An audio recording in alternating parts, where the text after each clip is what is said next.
Hello friends, मैं एक बार फिर से उपस्थित हूँ कहानी तुम सा कोई नहीं का अगला भाग लेकर। इसके पहले भी 36 भाग अपलोड हो चुके हैं। अगर आपने नहीं देखा तो प्लीज़ एक बार मेरे चैनल पर जाकर अवश्य देखें। अर्नब ने फ़ोन रखा और पीछे पलट कर देखा और अदिति से कहा, शाम होने को आ गई है, अब हम चलें? अदिति ने हाँ में सिर हिलाया और चुपचाप जाकर कार में बैठ गई। तो अर्नब भी दूसरी तरफ से जाकर बैठ गया और स्टीयरिंग थाम ली। कुछ ही देर में कार स्टार्ट हो गई और दोनों होटल के लिए निकल गए। अर्नब के दिमाग में अभी भी भीमा की कही बातें गूंज रही थी। आपको किसमें इंटरेस्ट नहीं है, फ़ोटो खिंचवाने में या अदिति भाभी में? याद रखिए, जिस दिन सच्चाई पता चलेगी फिर क्या जगह रह जाएगी उसके दिल में आपकी। सुनकर मन बेचैन हो गया। यह क्या कह दिया मैंने भीमा को? वह भी मेरे बारे में क्या सोच रहा होगा? कितना स्वार्थी हो गया हूँ मैं।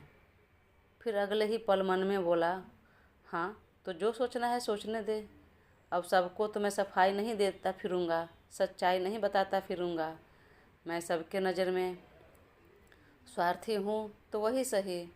और तभी तिरछी आंखों से अदिति को देखा, जो गुमसुम बैठी विंडो से बाहर एकटक देख रही थी।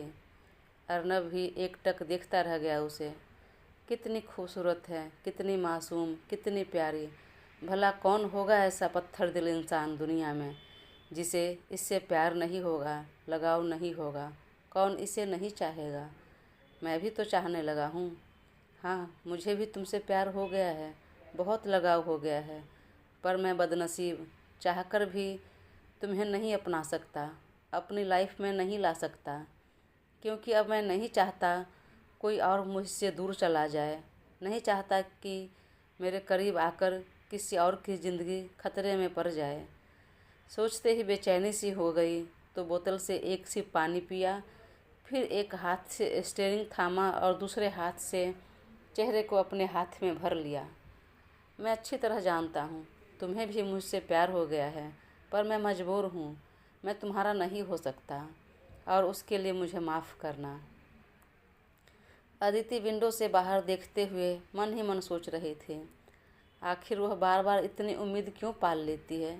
पहले समझ जाना चाहिए हम दोनों का कोई मेल नहीं। फिर भी वाकई आज अच्छी तरह से समझ आ गई कि जिस लड़की के माँ बाप न हो उसका कोई अपना नहीं होता।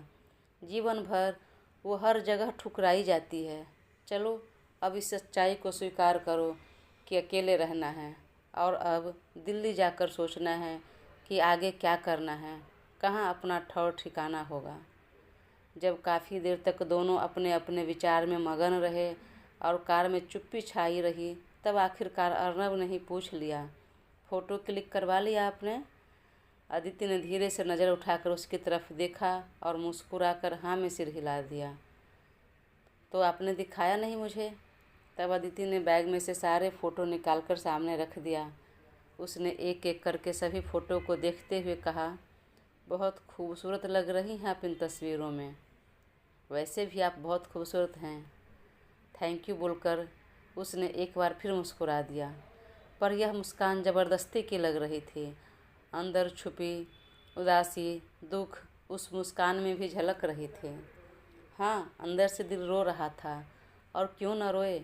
जिससे हम प्यार करते हैं उससे एक उम्मीद लगाकर बैठते हैं कि शायद वह भी हमसे प्यार करे, और जब हम हमें ठुकराते हैं, इनकार कर देते हैं, तो वाकई में बहुत दुख होता है। पर उसने अब दिल को मजबूत कर लिया था। दुख सहने की आदी हो चुकी थी। बचपन से ही तो वह तरह तरह के दुख सही थी। खाने पीने से लेकर कपड़े लत्ते, लाड़ दुलार, हर दुख को झेलते झेलते अब तक वह मजबूत बन गई थी। तो इस दुख को भी वह अपने अंदर आसानी से दबा लिया। फिर भी उसके चेहरे पर उसकी तकलीफ़, दुख झलक रहा था, जिसे कोई अपना ही नोटिस कर सकता है। तो अर्नब ने नोटिस कर लिया और जब कुछ नहीं सूझा तो अचानक पूछ लिया, परसों तो हम चले जाएंगे, तो एक बार फिर क्लब चलें? लेकिन अदिति ने जाने से इनकार कर दिया। थकान का बहाना बनाकर सीधे होटल चलने के लिए कहा, अब और कहीं नहीं घूमना है। 2 दिन बचे हैं तो वापस पैकिंग और आराम करेंगे। अर्नब नोटिस कर रहा था कि अदिति का खिला हुआ चेहरा अचानक बुझ गया था। पूछने लगा पर पूछ नहीं पाया और सीधा होटल आ गया। खाना ऑर्डर किया और दोनों एक साथ खाना खाए। अदिति ने उसे भनक तक नहीं लगने दी कि उसने सारी बातें सुन ली है। वह अब भी उसके साथ पहले जैसा व्यवहार कर रही थी, पर अब एक निश्चित दूरी बना रही थी। इधर नीति को थोड़ा सुकून हो रहा था कि अगर कल डिटेल्स आ गए तो शायद कहीं पता लग जाए। तभी उसने भाई को फ़ोन लगाया। भाई, कल डिटेल्स आ जाएगी तो देखो क्या होता है। क्या होता है? सब सही होगा, वह अवश्य मिल जाएगी, बोलते हुए जुबान लड़खड़ा रही थी। भाई, तुम इस तरह क्यों बोल रहे हो? तुमने फिर से ड्रिंक की है? हाँ, बस थोड़ी सी। लेकिन क्यों? खुशी के मारे। कल अदिति मिल जाएगी, उस खुशी के मारे। नींद नहीं आ रही थी तो थोड़ी सी की है, ज़्यादा नहीं, तो टेंशन मत लो। चलो फ़ोन रखो। तब नीव ने फ़ोन रख दिया। नीति अपना सिर पकड़कर सोचने लगी, क्या उसने यह सच्चाई छुपाकर गलती तो नहीं कर दी? अदिति के साथ साथ भाई की ज़िंदगी भी खराब हो गई। उसे इस तरह चिंता करते देख भीमा ने समझाया, बेवजह चिंता करने की ज़रूरत नहीं। अगर वह कल मिल जाएगी तो सारी सच्चाई पता चल जाएगी। आप आराम से अपनी बातें उसे बता देना। इधर अर्नब बेड पर आ गया, पर अदिति काउच पर बैठी रह गई। अर्नब ने बुलाया भी तो बहाना बना दिया कि वह पैकिंग करेगी, तो आप सो जाइए। अर्नब ने फिर कहा कि कल का पूरा दिन है, कल कर लीजिएगा पैकिंग, अभी आराम कर लीजिए। लेकिन अदिति ने बहाना बना दिया और वह बेड पर नहीं गई और अर्नब के सो जाने के बाद वह काउच पर ही लेट गई। उसने काफ़ी कोशिश की लेकिन नींद नहीं आई। एक आध बार आँख लगी भी, पर अगले ही क्षण झट से खुल जाती और दिमाग में अर्नब की बातें घूमने लगती। और फिर न जाने रात के किस पहर उसकी आँख लग गई। एक बार फिर जब उसकी आँख खुली और घड़ी देखी तो सुबह के 4 बज रहे थे। वह चुपचाप बाहर निकल गई। बाहर खूब ठंड थी, साथ में आसमान में बादल भी छाए हुए थे। लग रहा था देखकर कि ज़ोरदार बारिश होगी, पर वह सब कुछ नज़रअंदाज कर खाली रोड पर चुपचाप चलने लगी। वह अभी कुछ ही दूर गई थी कि तेज़ बारिश शुरू हो गई। अदिति भीगती हुई सड़क पर जा रही थी, पर कहाँ उसे भी पता नहीं था। दिमाग एकदम विचारहीन हो चुका था, कुछ सोच समझ नहीं पा रही थी। तभी ज़ोर से बिजली कड़की और वह चिहुक कर दोनों कानों पर अपना हाथ रख लिया। तभी अचानक बैलेंस बिगड़ा और नीचे की तरफ गिरने लगी। लेकिन वह गिरती उससे पहले ही सड़क किनारे बने सीमेंट के बेंच पर बैठ गई। अचानक बैलेंस बिगड़ने की वजह से उसका कलेजा धक से रह गया था। वह बैठकर खुद को सामान्य करने लगे और एक बार फिर उठने लगी कि तभी दिमाग में अर्नब की कही बातें फिर गूंज उठी। वह जैसे रह सकती है रहे, पर उसे पत्नी का दर्जा नहीं मिलेगा, नहीं दे सकता। याद आते ही मन के साथ पैर भी बेजान सा हो गया। अब और चलने की हिम्मत नहीं हो रही थी और उसे यह भी नहीं पता था कि वह आगे चलकर कितना दूर निकल चुकी थी। बारिश अब भी तेज़ हो रही थी। अदिति उसी बेंच पर बैठे लगातार भीग रही थी। अचानक फिर बिजली कड़की, लेकिन उसने वह डरकर कान नहीं बंद किया, बल्कि ऊपर आसमान की तरफ देखने लगी और मन ही मन कहने लगी, इतनी डरपोक नहीं हूँ कि तुम जरा करको और चिहुक जाऊँ मैं। किसी को थामने के लिए मेरे हाथ आगे बढ़ जाए या किसी के आगोश में जाने के लिए मचल उठूं। इतनी नाजुक नहीं हूँ, जानती हूँ। माँ बाप ने ही जब अकेला छोड़ दिया तो अब और किसी से उम्मीद नहीं रखना है, अब अकेले ही रहना है आगे भी। इधर सुबह करीब 5:30 बजे अर्नब की आंख खुली तो बेड पर अदिति नहीं दिखी। तब उसे लगा शायद फ्रेश होने गई हो, परंतु जब काफ़ी देर हो गई वह नहीं आई तो उसने उठकर बाथरूम का डोर नॉक किया, पर डोर खुला था। अदिति वहाँ नहीं थी। वह भागकर बालकनी में जाकर देखा, वहाँ भी नहीं थी। अरे, इतनी सुबह सुबह बिना बताए ये लड़की कहाँ चली गई? कल शाम से देख रहा हूँ, वह बुझी बुझी सी है, कुछ सोच रही है, किसी सोच में डूबी है। और अब अचानक गायब हो गई। उसका कलेजा धक धक करने लगा, जी घबराने लगा। एक सेकंड में मन में अनेकों बुरे ख्याल आ गए और तुरंत रिसेप्शन पर कॉल किया और कैमरा चेक करने के लिए कहा, लेकिन रिसेप्शनिस्ट ने कहा कि अदिति को बाहर जाते देखा है। अर्नब ने तुरंत कपड़ा पहना और कार की चाबी लेकर बाहर निकल गया और पार्किंग एरिया में लगे कार में बैठा और तुरंत रोड पर निकल गया। बाहर बहुत तेज़ बारिश हो रही थी।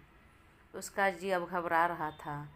सुबह सुबह बिना बताए कहाँ चली गई, कहीं किसी मुसीबत में ना हो। बाहर ठंड और तेज़ बारिश की वजह से अंधेरा सा हो गया था। उसने खिड़की का कांच नीचे सरकाया और रोड के दोनों तरफ देखते हुए आगे बढ़ने लगा। इधर नीव को भी नींद नहीं आई थी और तड़के सुबह आंख खुल चुकी थी। जब विंडो से बाहर हो रहे इतनी तेज़ बारिश देखा तो रहा नहीं गया और वह भी रोड पर निकल गया। बारिश तो उसे हमेशा से पसंद थी, पर आज अदिति मिल जाएगी इस खुशी में और वह मतवाला हुआ जा रहा था। वह अपने पॉकेट में दोनों हाथ डाले खाली सड़क पर निकल गया। मन में अदिति के मिलने की खुशी, उसके बाद उसका क्या रिएक्शन रहेगा, कैसा रहेगा, आगे क्या करना है, यही सब इमेजिन करते हुए वह आगे बढ़ता जा रहा था। तभी दूर से ही उसे बेंच पर एक लड़की बैठी दिखी। इतनी सुबह इतनी तेज़ बारिश में अकेली यहाँ कौन बैठी है?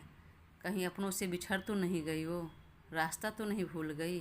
क्या करूँ? पास जाकर मुझे इसकी मदद करनी चाहिए। हाँ, कर देता हूँ। कहते हैं कि हम किसी की मदद करते हैं तो कोई हमारी भी मदद करता है। हो सकता है कोई हमें अदिति को ढूंढने में मदद कर दे। मन में सोचकर वह तेज़ तेज़ कदमों से आगे बढ़ा। वह जितना नज़दीक आ रहा था उसका कलेजा धक धक हो रहा था। वह लड़की सिर झुकाकर बैठी थी, जिससे उसका चेहरा तो नहीं दिख रहा था, पर नीव को लग रहा था कि वह लड़की थोड़ी जानी पहचानी सी है। उस दिन क्लब में देखी थी, शायद वही है। और तुरंत उसकी हार्ट बीट बढ़ने लगी। वह तुरंत पॉकेट में से हाथ निकाला और चलने की स्पीड बढ़ा दी। वह जितना नज़दीक आ रहा था उतना ही कलेजा बैठ रहा था। अचानक ही उसने दौड़ लगाना शुरू कर दिया, पर कुछ दूर जाकर उसने दौड़ना बंद कर दिया। नहीं, कहीं हो सकता है वह लड़की गलत समझ ले।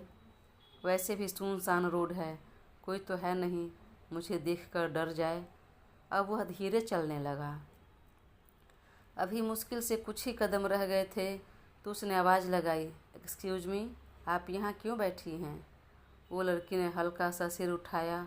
वह कुछ बोलती अचानक एक कार आकर रुकी और तुरंत डोर खुला और कोई उसे खींचकर उसमें बिठा लिया। आप यहाँ क्या कर रही थी? पता है मैं कितना परेशान हो गया था। बोलते हुए उस युवक ने सिर उठाया तो नीव का कलेजा धक से रह गया। वाकई ये दोनों वही थे जो उस दिन क्लब में मिले थे।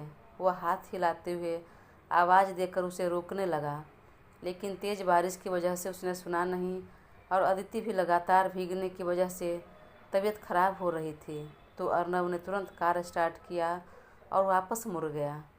नीव कुछ देर तक कार का पीछा करता रहा, दौड़ता रहा और कार का नंबर नोट करने की कोशिश की, लेकिन तेज़ बारिश की वजह से उसे साफ साफ कुछ दिखा नहीं।